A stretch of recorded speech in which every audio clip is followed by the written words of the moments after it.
Natural disaster losses average more than $300 billion a year.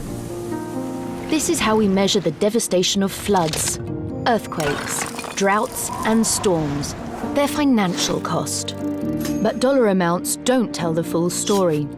They represent only the losses suffered by people wealthy enough to have something to lose in the first place, and massively underestimate the impact of disasters on the poor, who own next to nothing. When disaster strikes, poor people always suffer the most. They're more likely to live in fragile housing in vulnerable areas and work in sectors highly susceptible to extreme weather events, like agriculture. They also have much less support to recover and reconstruct. When drought struck Ethiopia in the 1980s, it took a decade before poor farmers could get back to where they were before the crisis, affecting an entire generation of children.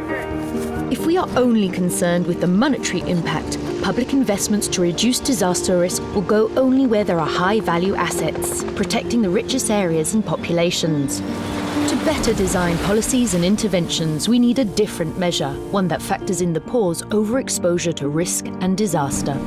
Taking this into account, average disaster damages actually balloon from $300 to $500 billion per year, an increase of 60%.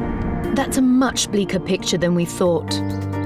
But this approach also presents new opportunities for action and policy.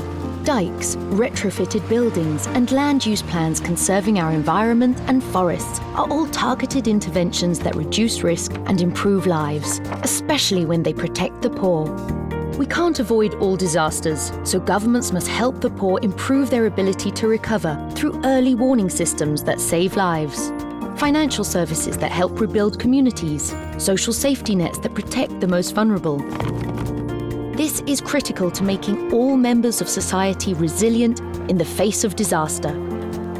It's also a good investment.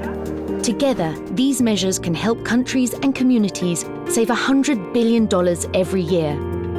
Protecting the poor and vulnerable makes for a stronger world for everyone.